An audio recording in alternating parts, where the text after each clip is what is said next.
Have you ever done the right thing for the wrong reasons? One of my favorite stories of this actually is Gollum, otherwise known as Smeagol, from The Lord of the Rings. So if you have no idea what I'm talking about, I'll catch you up to speed really quick on Lord of the Rings, because it is a bit of a nerd thing, I'm not going to lie. But The Lord of the Rings is a book series that was turned into a movie series. The books were written by a man named J.R.R. Tolkien. And in The Lord of the Rings, there is a group that finds themselves tasked with the destroying of the One Ring. That there's this small gold band that is actually an incredibly powerful artifact. And not only that, but it has the power to corrupt whoever is holding it.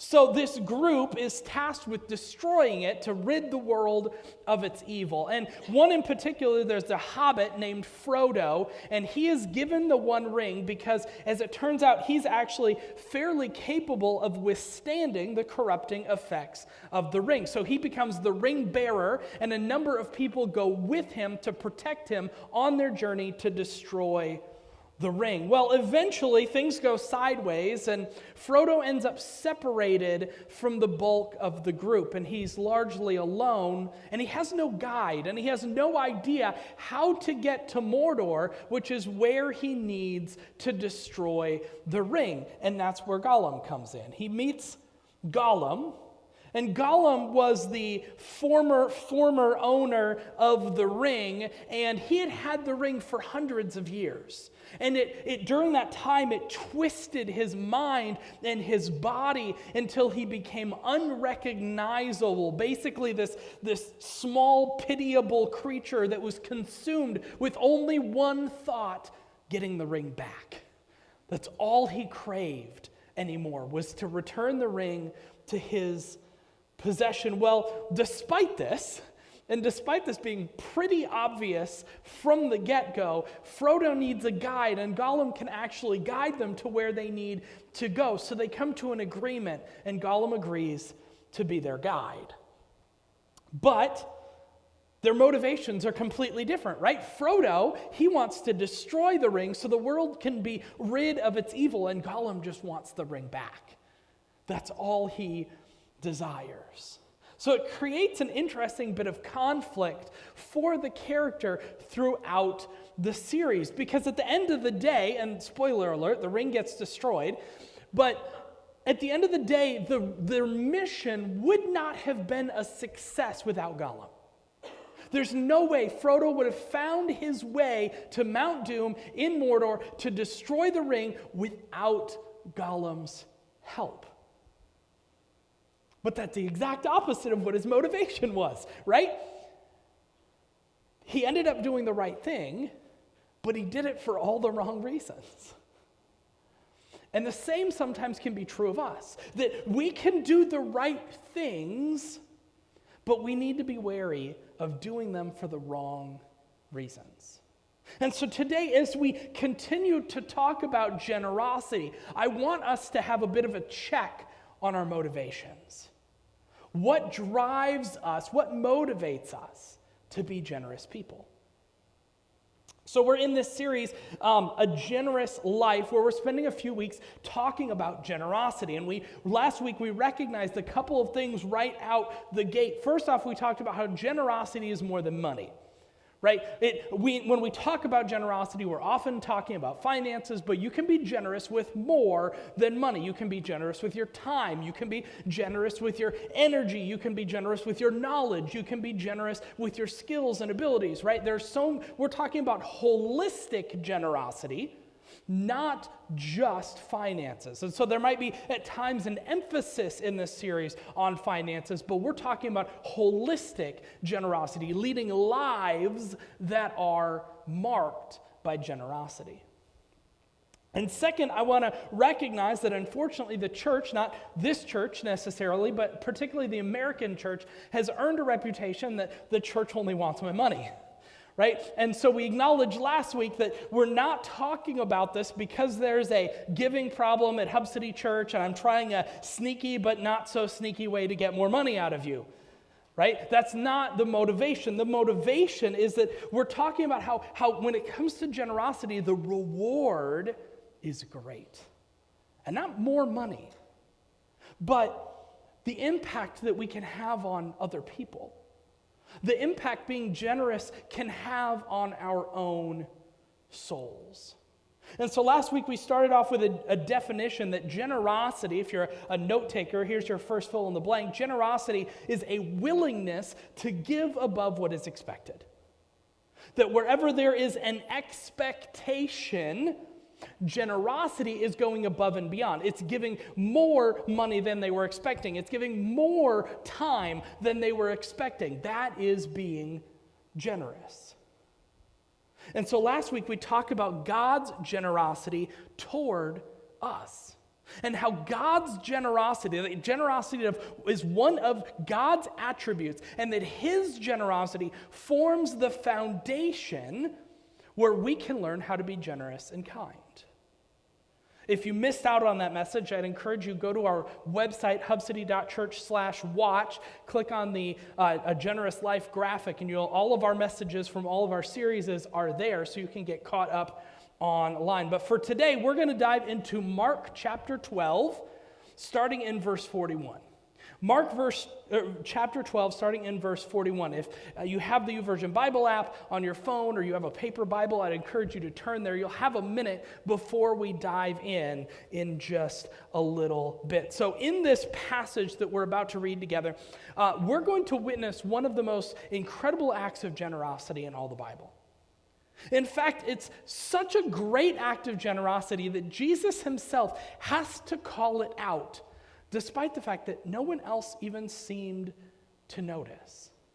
Only Jesus noticed this act of generosity, and he feels the need to call it out, and it's recorded, so we get to witness it today as well. So let's dive. This is recorded in both Mark 12 and Luke 21, but we're going to be looking at Mark's account of this story. So let's dive in. Mark chapter 12, starting in verse 41. Jesus sat down near the collection box in the temple and watched as the crowds dropped in their money. Many rich people put in large amounts. Then a poor widow came and dropped in 2 small coins. Jesus called his disciples to him and said, I tell you the truth, this poor widow has given more than all the others who are making contributions. For they gave a tiny part of their surplus, but she, poor as she is, has given everything she had to live on. So, as we set the stage, Jesus is hanging out and he's watching the collection box. You can kind of think of the collection box as like our giving box in the back of the sanctuary, except this was much more public. So this was a box that was pretty exposed. It was out in the open air, and it was there, so it was convenient for people to just they get in the line, they drop in their coins, and they keep going on their way. And so there's hustle and bustle of the street, and it's pretty public. It's pretty on display. You can see who is giving. Not only that, but the box was kind of designed in such a way that when you would drop in coins that were particularly numerous or particularly heavy, they would reverberate when you dropped them in. So if you gave a lot, it would make a large noise. If you gave a little, it would make a little noise. So if you really wanted to draw attention to yourself, it was easy to do so because you just drop a lot of coins in there and it'd make a big loud noise and it would turn heads as people were walking by and they go, oh man, that person is generous. They just dropped a bunch of money in the temple box, right? But that's not what stuck out to Jesus. Jesus says, yeah, there were a lot of big gifts. There were a lot of gifts that made a lot of noise. But that's not what drew Jesus' attention. What drew his attention was this poor widow who dropped in just a couple copper coins. Each coin was about 1/8 of a day's wages. They're basically a penny today. She drops in a couple pennies. And Jesus points it out. Now, he had to point it out because when she would have dropped those couple of coins in there, it wouldn't have made the noise that everyone else's money made. It would have easily gone under the radar. It's like clank, clank, clank, clank, clank, right? Like it barely would have made any noise. And so Jesus has to draw attention to it. And Jesus says that basically she was the only one who was truly being generous. Why is that? Why is that? Well, because she went above and beyond what was expected. So let's talk real quick about what was the expectation back in that day. Back in that day, the expected standard of giving was called a tithe. The expected standard of giving was a tithe. That may be a new word to you or a familiar word. If you grew up in church or have spent a lot of time in church, it's likely a word that is familiar to you. It's not really a word that exists outside of church world. Like people in culture at large aren't really using that word. And for you, that word may even carry some baggage. It may not be a pleasant word for you to hear. So let's ask, what is a tithe? What is it? Well, a tithe finds its roots in the law portion of the Old Testament, the part of the Old Testament that kind of outlines the rules and regulations for how Israel was meant to live in the covenant of Abraham, the Old Covenant, and to follow God. And so, in part of Leviticus, we actually find the first command to tithe. It's actually not the first time we see a tithe. The first time we see something that could constitute a tithe was actually in the life of Abraham himself. But the first time the command was written down was in Leviticus. So we'll start there. So this is Leviticus chapter 27, verses 30 through 32. 1/10 of the produce of the land, whether grain from the fields or fruit from the trees, belongs to the Lord and must be set apart to him as holy. If you want to buy back the Lord's tenth of grain or fruit, you must pay its value plus 20%. Count off every 10th animal from your herds and flocks and set them apart for the Lord as holy. So that word tithe literally means 1/10. 1/10. That's what the word tithe means. And the idea was that you were tithing 1/10 of your income. So if you were a farmer, you were tithing 1/10 of your grain. If you were a shepherd, you were tithing 1/10 of your animals. If you were maybe a merchant, you were tithing 1/10 of your goods, or maybe just the money that you were making on the goods that you were selling. And the tithe went to, well, it kind of depended on where you were in history, but it went to the tabernacle or the house of the Lord, or once the temple was built, it went to the temple. Otherwise, it went to local synagogues. But regardless, you can kind of think it went to the closest church near you. That's where the money went from, or the grain or the animals or whatever. That's where that went. And it was basically a requirement in ancient Israelite society. It was the expectation. The expectation was, if you were to be a good Jew, following the law as you were supposed to be doing, you were to give 1/10 of all that you had and all that you made. 1/10 belonged to God. And the purpose of the tithe, it had a few different purposes. There were kind of three main purposes. First, it funded the local temple or synagogue. So like the repairs for the temple, the like food and nourishment and well-being of the priests who worked there, that was all part of where your tithe went to. It made sure that the synagogue or the temple had the repairs that it needed, and it made sure that the priests who worked there were provided for. Second, the tithe also increased your reliance on God. Because think about it, if you were a farmer, and you were, let's say you were growing wheat. And so you're growing your wheat field, and you're expecting, they didn't use bushels as a unit of measurement, but bear with me. So you're expecting 100 bushels. Well, you would harvest 10 bushels, the first 10%, and you would bundle it up, and you would take it to the temple or to the tabernacle or to the house of the Lord and give it as your tithe and go back and harvest the next 90%. But think about it. What happens if on your way to the temple there's a hailstorm or a fire or a raiding party of bandits?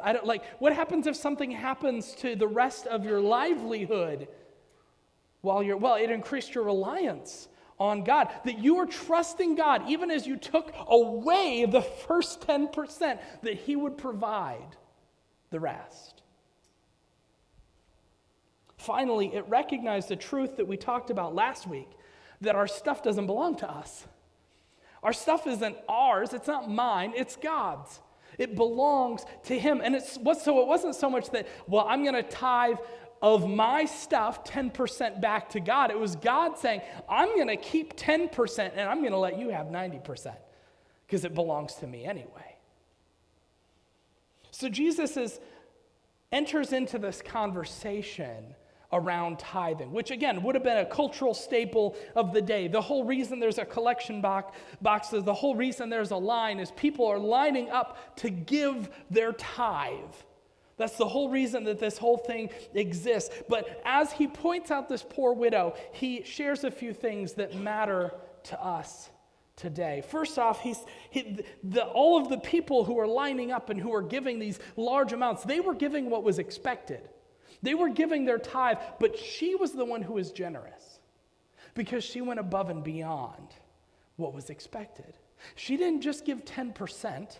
I don't know how you split 2 pennies up into 10%, but she didn't try and cut off a little piece and give that. She just gave everything that she had. She gave all of it. And that's why Jesus says this poor widow has given more. Because the reality is she didn't give more. There were a lot of people who gave a whole lot more money than she gave, but she gave the higher percentage. She didn't just give the 10% that was owed to the temple, she went above and beyond. And so Jesus is saying to all those people who gave the larger amounts and made lots of money and got lots of attention when they dropped it into the box, you think you're being generous because you're making so much noise, but you're not being generous. You're just doing what's expected of you. You're just giving what the tithe says that you owe to the temple. This woman, though, she didn't just give the 10% that she owed. She gave everything she had. She was the one who was truly being generous. And so what that means for us then, as followers of Jesus, is that we are not held to the standard of a tithe. We're held to the standard of generosity, of going above and beyond. Here's what I mean by that. As followers of Jesus, we're no longer bound by the law. The law was fulfilled through Jesus and his death on the cross. That freed us from the power of the law. We're no longer under the old covenant that was for the descendants of Abraham. We're now under a new covenant that was established in Jesus' blood, right? That's why we can eat bacon, despite the fact that the Old Testament says we're not allowed to eat bacon, right? That's why I can wear a shirt that isn't 100% cotton. It's got a little bit of synthetic blend in it, even though that was explicitly disallowed in the Old Testament. Well, it's because we're not under the old law. We're under the new covenant that was established in Jesus' blood. So we don't give because the Old Testament says this is a tithe, and this is the rule, and this is the law, and this is the expectation. We give because Jesus gave everything for us. We give because we want to respond to Jesus' generosity toward us by being generous ourselves. Not just by saying, this is the percentage, I'm going to stick to it, and that's all, but by being generous, by going above and beyond what is expected. So, does that mean you shouldn't tithe? Well, I'm going to muddy the waters here a little bit by saying I do.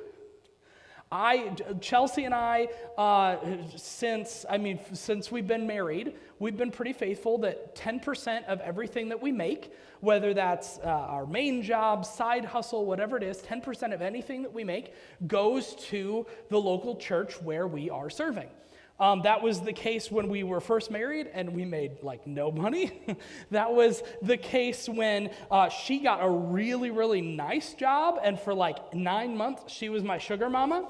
And that was the case, that was even the case when I was in between pastoral jobs and we weren't 100% sure where the next paycheck was going to come from, where how we were going to meet our bills at the end of the month. We were still faithful that 10% of everything that I made or everything that she made automatically went to the local church where we were serving.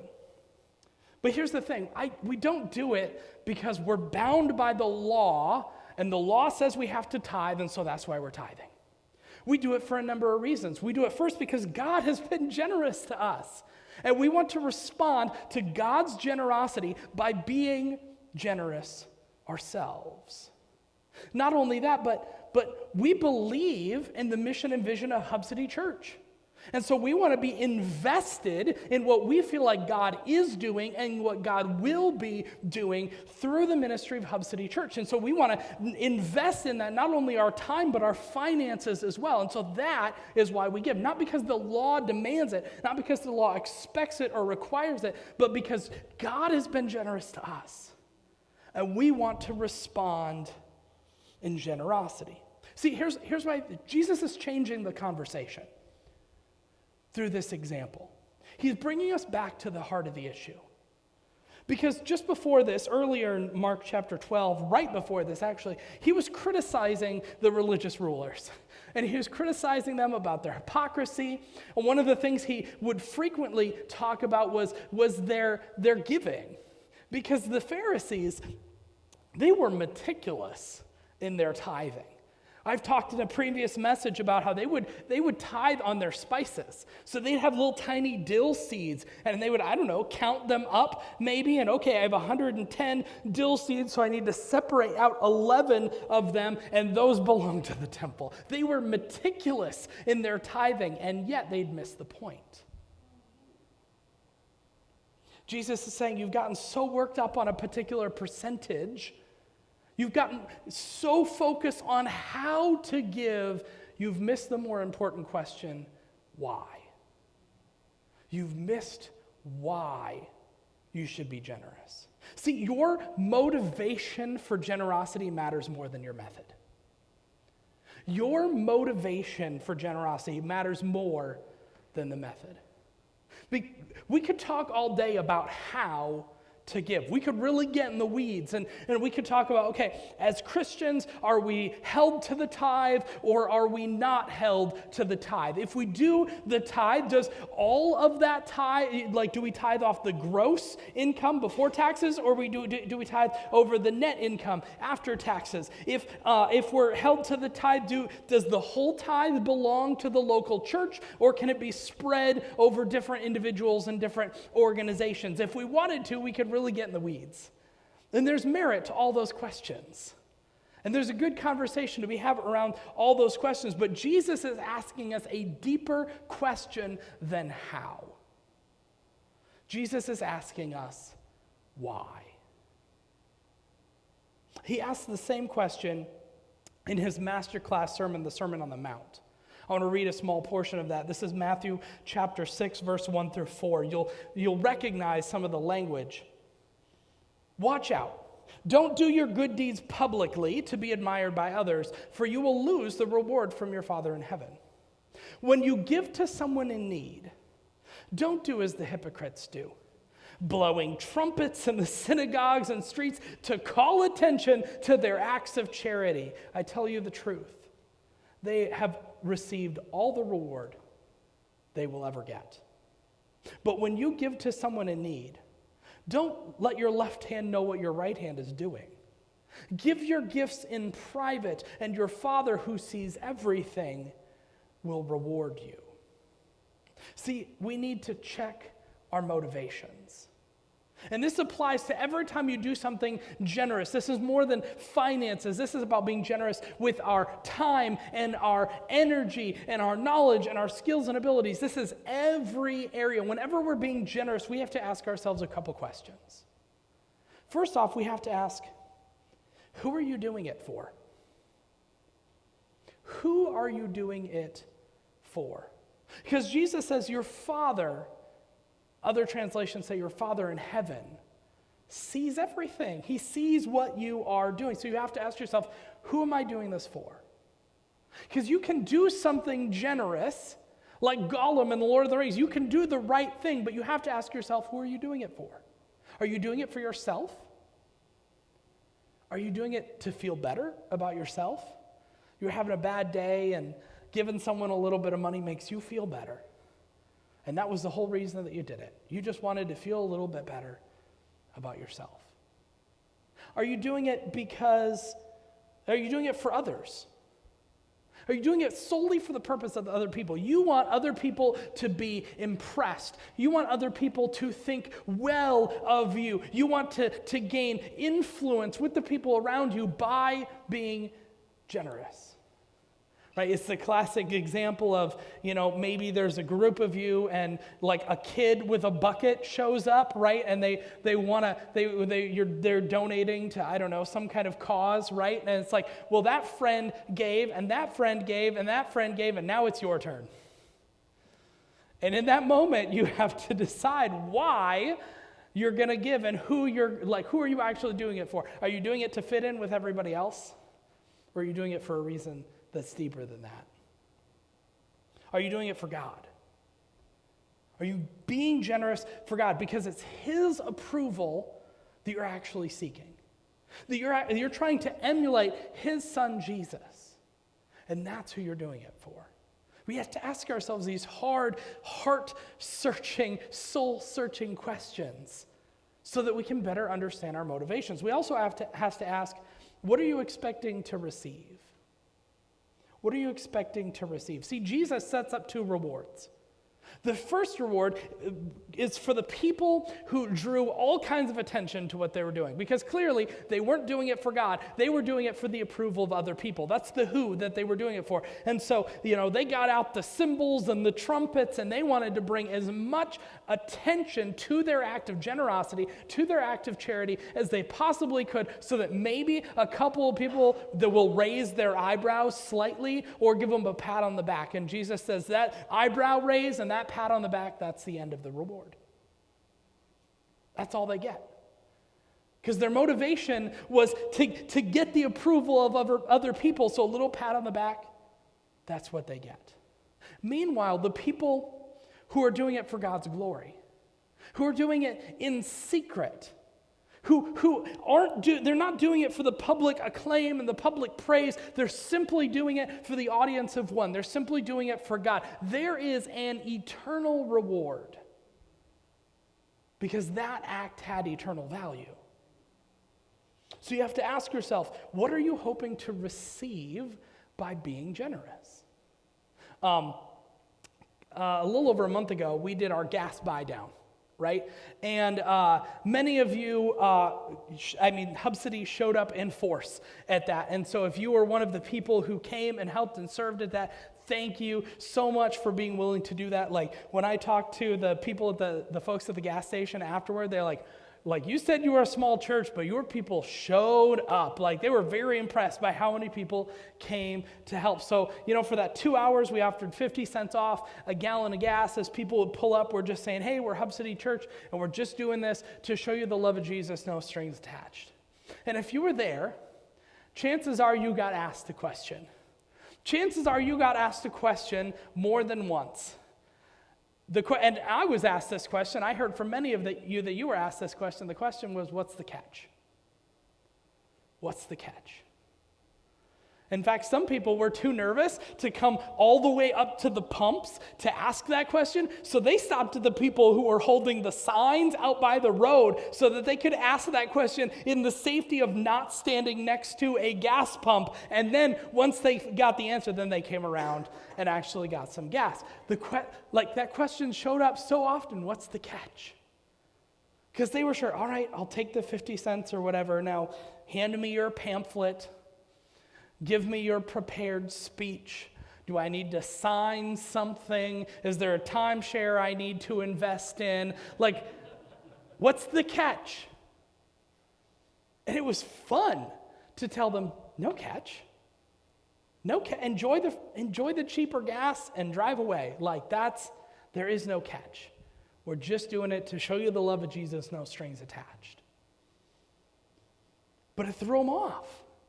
Because that's not how our world works. You do not get something for free in our world, right? If you got something for free, it means you did not read the terms and conditions closely enough. Because there is no such thing as a free meal. There's always a catch. So when you're generous towards someone, what's the catch?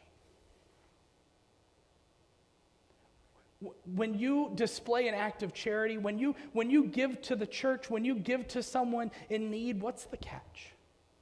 When you help your neighbor, what's the catch? Do you expect something back from them?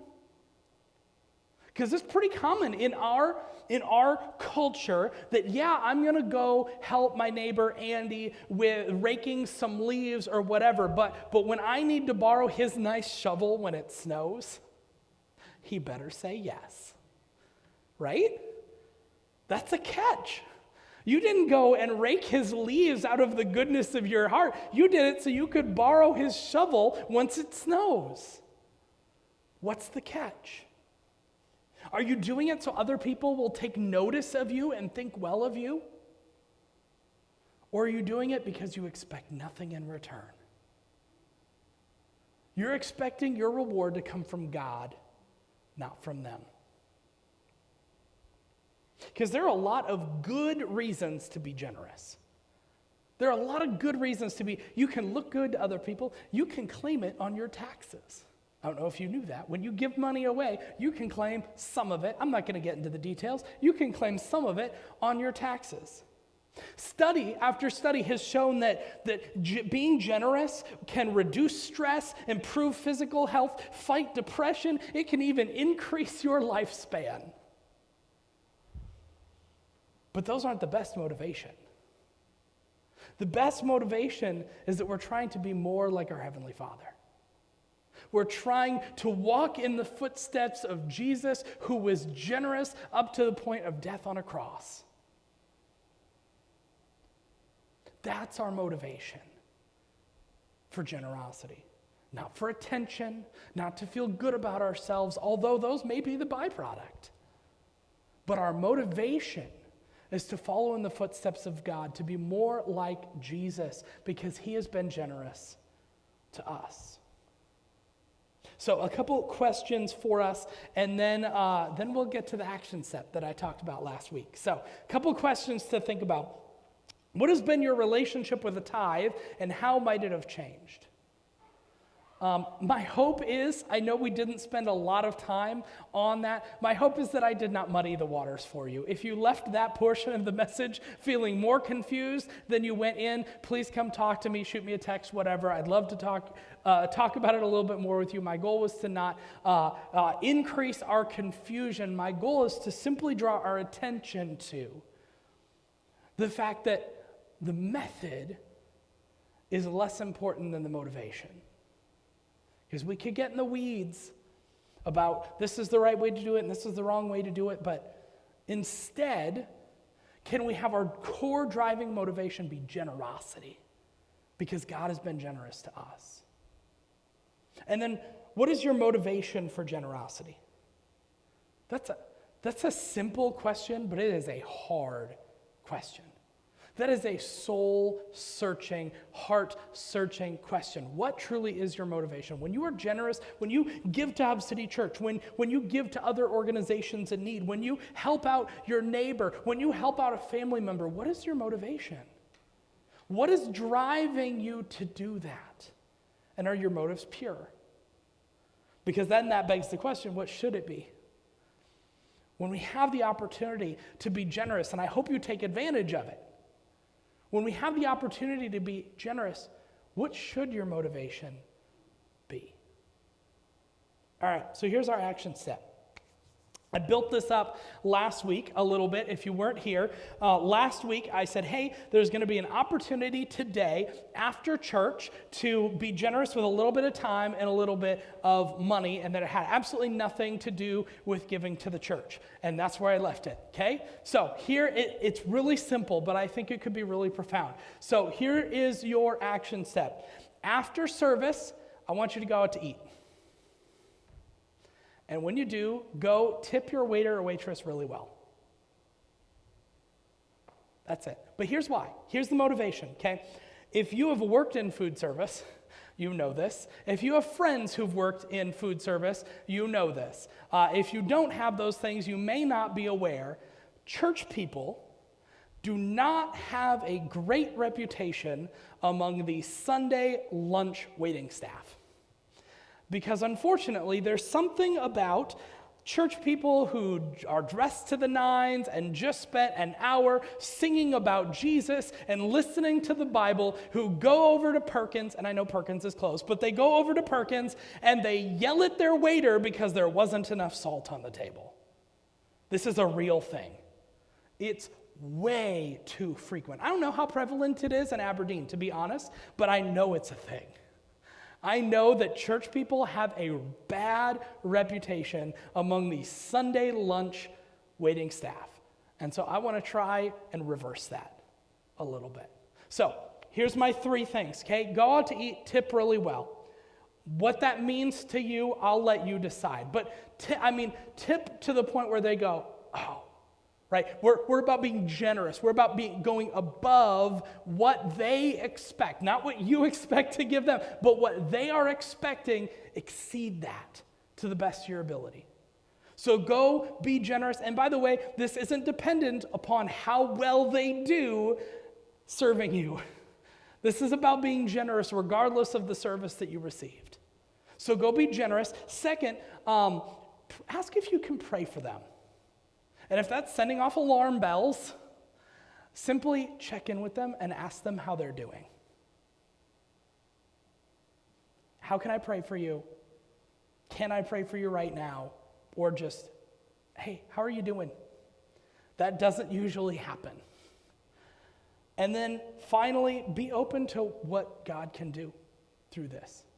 Be open to where God might steer the conversation. Like I've witnessed personally, and I've heard stories of people who've done things like this, and you know that they might ask if they can pray for them, or you know whatever, and then just later on when they're about to leave the restaurant, the waiter just plops down in their booth and says, "All right, let me tell you what's really going on." And it's a chance to just care for them. And it's a chance to pray for them. Might be a chance to invite them to church. I don't know. Just be open to what God can do with just a little bit of generosity and a little bit of intentionality. So after service, hang out, talk, awesome. Pair up, find some other people that you don't know that well and take them, go out to lunch with them. But go to a restaurant and tip really well. All right? So, and if you're watching this online after the fact, we're doing this on what's today, November 6th. Go find another Sunday and go find a restaurant and go bless them with some generosity. So that's our action step. And I think that God can really do something to impact someone's life through just a little bit of generosity. Let's pray together. Father God, I just want to thank you for the ways that you are challenging me through this series. God, you're calling each of us to be generous, to lead lives of generosity. But as we pursue that incredibly worthy goal, we need to stop and ask the question, why? What drives, what motivates a desire to be generous? It's not about me and feeling better about myself. It's not about other people and making other people think better of me. It's recognizing that, God, you are generous. You have displayed your generosity time and time again throughout Scripture and throughout our lives. And we want to respond in kind. We want to respond by being open-handed with what you've given us and blessing other people. With our energy, with our time, with our knowledge, with our skills, our abilities, and yes, our finances. Lord, help us take a heart posture that is generous for the sake of looking more like you and your Son, Jesus. And so, God, as we go from this place and as we attempt to practice some generosity in restaurants across the city, God, I pray that you would take these little acts of generosity and that they would reap a great reward. That we'd be able to impact the lives of some people on a regular old Sunday afternoon.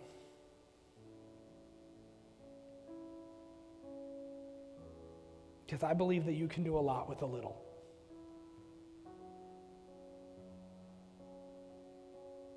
And so, God, challenge and encourage us through this process of becoming more generous people. In the name of your Son, Jesus, we pray. Amen.